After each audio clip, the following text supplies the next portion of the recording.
по-ташкентски. То есть это у нас узбекский плов и рецепт прямо с самого Ташкента. И по этому алгоритму я готовлю плов уже лет 25, наверное.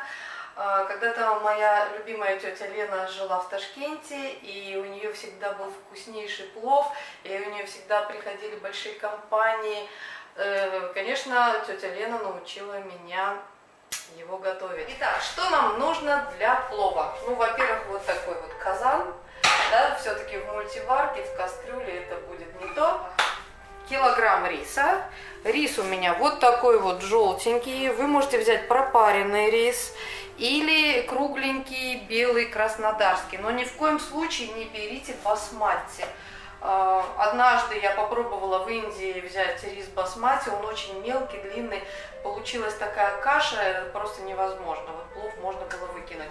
От риса очень много зависит. Килограмм риса, баранины где-то кило 200, кило 300, килограмм морковки, может быть даже у меня здесь получилось немножко больше, грамм 700 лука, вот вместе порезанного полукольцами. Дальше масло, 2/3 стакана. Я сейчас посмотрю, может быть я чуть-чуть еще немножечко долью больше, потому что мяса у нас много. 3, можете даже 4 чесночинки. Что мы с ним делаем? Мы сверху убираем верхнюю пленочку, вот, чтобы он у нас был чистенький. Я его уже предварительно приготовила, вот он у меня уже чистенький лежит. Дальше, это у меня куркума, это у меня паприка, шафран, зира и немножко красного перца. Да, вот это вот мы будем все закидывать. И в конце я еще возьму немножко зиры, когда уже рис закинем, то немножко сверху присыплю. На вот эти ингредиенты мне нужно 2/3 стакана масла. Масло не надо переливать. Лук мы режем полукольцами, режем напополам и вот такие тоненькие.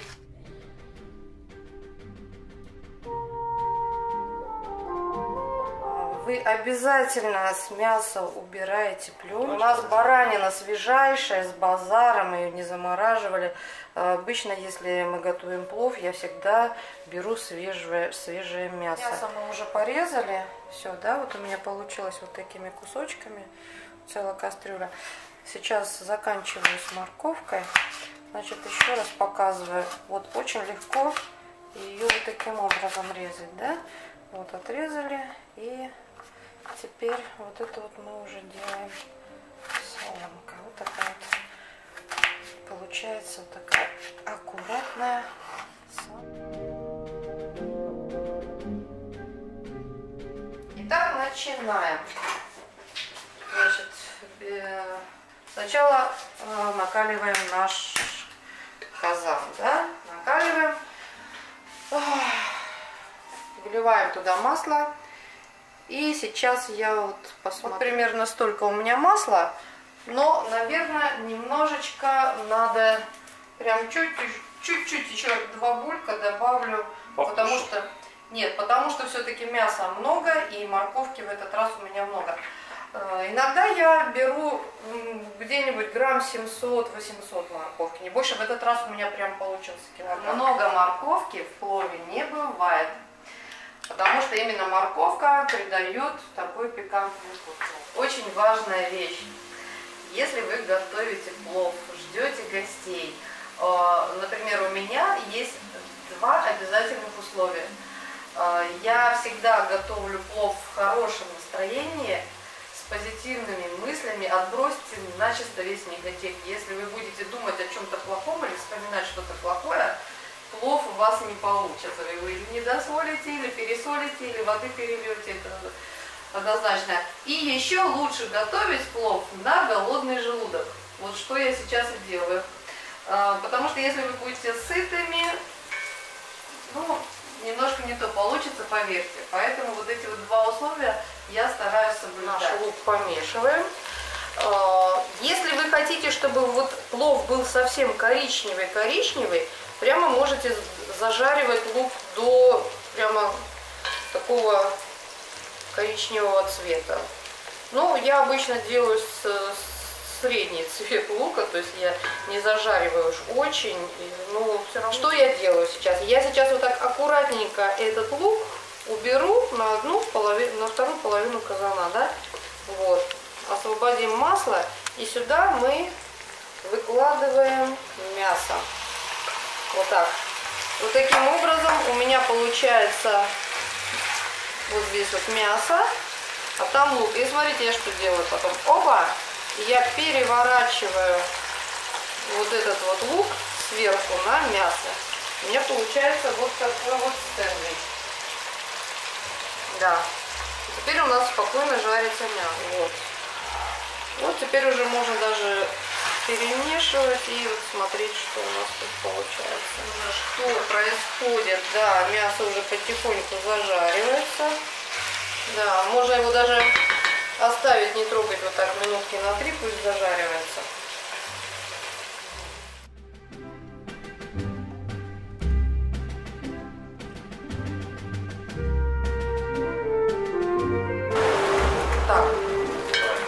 Итак, вот смотрите, все у нас уже здесь шкварчит, бурлит.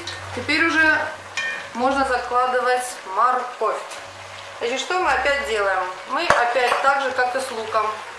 Вот сейчас берем вот это горкой, убираем, оставляем вот этот наш бульончик и кидаем сюда морковку. И вот так вот получается. Да, получается вот так. Морковка. Вот. Отодвигаем по возможности мясо и делаем такой финт ушами с морковкой. Вот. Сейчас она начнет она немножко у нас. Так, максимальный огонь. Да, огня, конечно, немножко не хватает. Теперь я беру вот так сверху мясо. Да не, вот эту ухватку. Угу. Так, да, обязательно держите. Вот. И вот у меня морковь внизу, а мясо сверху. Вот таким образом мы немножко морковь зажариваем. На большом огне ждем, пока немножечко зажарится морковь. И вот так вот минут на 5 прямо оставьте ее. Вот смотрите. Вот у нас уже как все шкварчит. Да, теперь можно уже вот все это перемешать. Морковочка у нас уже схватилась. Так, и теперь что мы делаем? Что мы делаем теперь? Теперь мы опускаем сюда, берем, перемешиваем все наши специи. Да? Вот. Берем ложечку, все это перемешиваем, вот столько вот специй. Беру, и даже это может быть даже маловатенько будет. Да. Высыпаем, мы ничего еще не посолили. Высыпаем специи, да. Высыпаем специи. Я бы даже немножко еще шафранчика добавила. Потому что шафран, он никогда плов не испортит. Вот. Чуть-чуть шафрана. Так, теперь, да, пусть пошкварчит вместе со специями. Так, дальше кладем сюда чеснок. Вот так вот, раз, два, прям в шкурке, да. Вы знаете, этот чеснок, это особая любовь. Некоторые очень любят, когда вот плов уже приготовлен. Для некоторых это особое лакомство. Они достают. Он такой получается вкусный, такой сладкий, пропитанный пловом чеснок. Так что имейте в виду, можете не выбрасывать, а попробовать его. Значит, все это перемешиваем со специями. Да. А теперь мы наливаем сюда холодной воды. Наливаем ровно настолько, чтобы мясо немножко было покрыто водой. Да. Ну вот я думаю, да, сейчас мы залили 2,5 стакана воды. Вот, и вот в таком вот. И вот сейчас мы это будем солить. Вот где-то, наверное, 2 столовые ложки для начала я положу соли. Может быть, даже там 1,5, да? И пока попробуем, потому что потом я буду это уже пробовать и досаливать. Сейчас это у нас зирвак. Зирвак — это такая тушеная смесь лука, морковки и мяса для плова. Пока сюда не положили рис, это называется зирвак. И вот зирвак, он должен быть у нас немножечко солоноватый такой, потому что когда мы положим рис, то рис возьмет в себя очень много соли. И если вы зирвак не досолите, то плов будет не соленый, а это не есть хорошо. Убавляем немножко, делаем средний огонь, даже немножко маленький, и накрываем крышкой. И пусть оно у нас томится, знаете сколько, вот минут 15. Минут 15 оно у нас томится, а мы пока занимаемся рисом. Он не грязный. И вот таким образом, как говорила моя любимая тетя Лена, надо сделать 12 раз. Вот если вы его сольете и нальете 12 раз, он у вас будет идеально чистый. Весь ритуал 12 промываний соблюден. Значит, 12 раз мы его промыли. И что мы теперь делаем? Мы его заливаем холодной водой. Сейчас мы откроем крышку, посмотрим, что у нас получилось. Вот эту вот водичку с крышки я обычно сливаю. Вот. И попробуем сейчас, вот видите, что у нас там получается, такая желтая масса с куркумой. Чеснок, конечно, придает особый аромат. Наш зирвак, он уже почти готов, вернее, он уже вообще готов. Мы вскипятили чайник.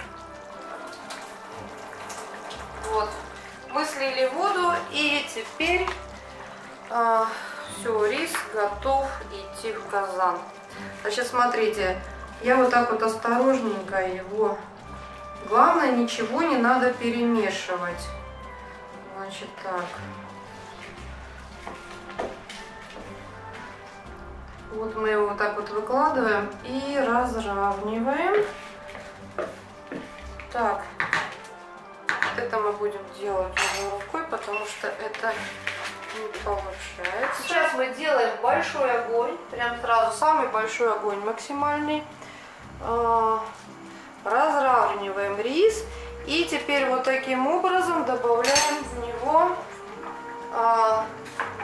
я думаю, что 2,5-3 стакана воды.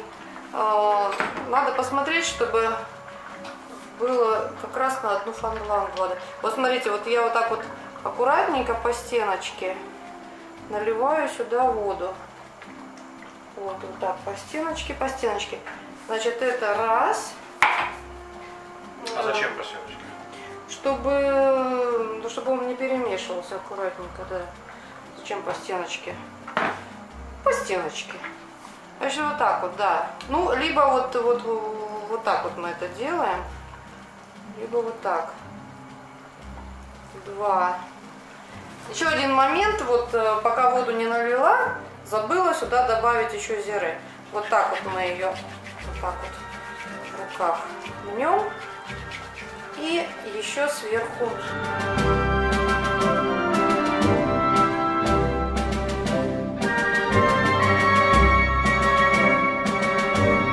В принципе, у нас уже почти вся вода ушла. Что я делаю теперь?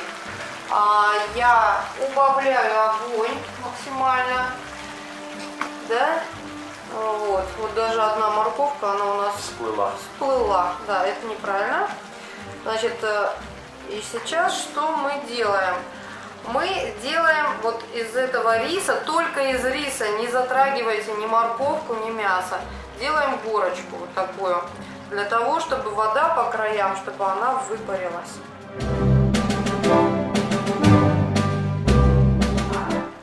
Я сделала горку, и теперь я делаю вот так вот до самого дна углубление, чтобы вот так вот прям до самого дна. Так, теперь я рис немножко, вот он был в горке, я вот сейчас вот что сделаю. Я сейчас это опять разровняю. Опять же, имейте в виду, что мы трогаем только рис. Мы не достаем ни морковку, ни мясо. Вот. Вот так вот разровняли, сделали 3 дырки. 1, 2, 3. И накрыли крышкой плотно. Плотно? Да. И теперь мы уже вот этот вот плов накрываем плотно крышечкой. Теперь делаем уже основательную такую горочку.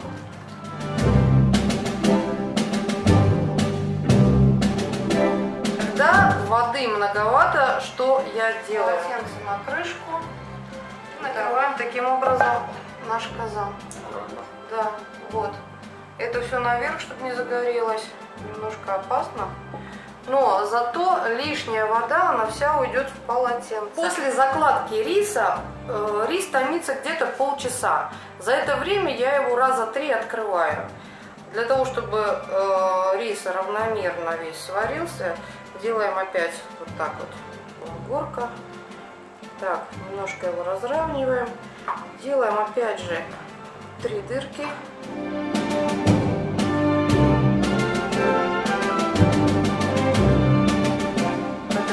Посмотрим, что у нас там. Сейчас мы уже начнем пробовать рис. Вот посмотрите, уже какая... Не готов, да, вот он еще не готов. Вот смотрите, ему осталось дойти буквально там минут 5-10, да? Мы что делаем? Сейчас мы делаем прям вот уже такую конкретную горочку. Вот такую вот прям конкретную. И уже без всяких дырок, никаких дырок, а утрамбовываем вот эту горочку вот так. Все, накрываем. И это уже последний у нас окон.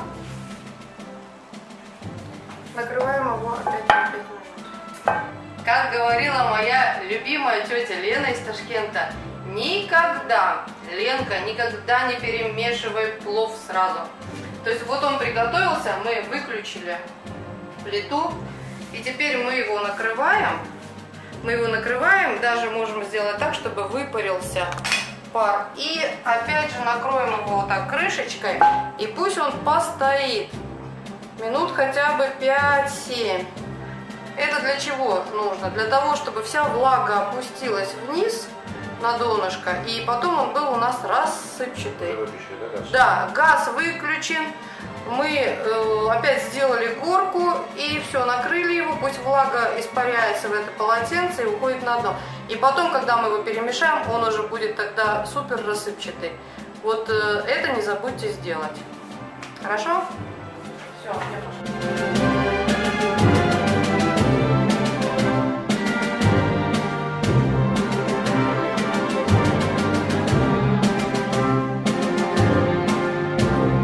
Желательно все мясо прямо вот со дна доставать. Вот. Обычно, когда мы делаем плов, мы ждем друзей, и под вкусную еду так здорово общаться. Вообще плов — это большой повод собрать всех у себя дома за большим столом. Вот. В наш век интернета, когда мы в основном общаемся только лайками, линками, посылаем друг другу всякие ссылки, а тут вот живое общение, да под хороший плов. Вот. Ребята, приобретайте казаны и приобретайте большой стол, продолжайте общаться вживую со своими друзьями. Дай-ка все-таки я, дай-ка, я уже... Сейчас наш плов готов, мы берем, вот, накладываем это в большую миску. В принципе, да, вот если он сейчас еще постоит минутки 3, то влага вся осядет и будет он еще больше рассыпчатый. Сейчас вот мы его положим такой горячий и пойдем его пробовать. Вот. Итак, вашему вниманию, плов по-узбекски, настоящий ташкентский плов. Вкусный плов. То есть сейчас сниму пробу. Подождите. Сейчас снимем пробу.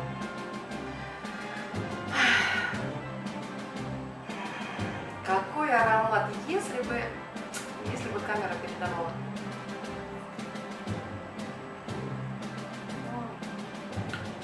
удался. Не зря я 3 часа ты простояла. Удался. Всем спасибо. Готовьте. Приятного аппетита.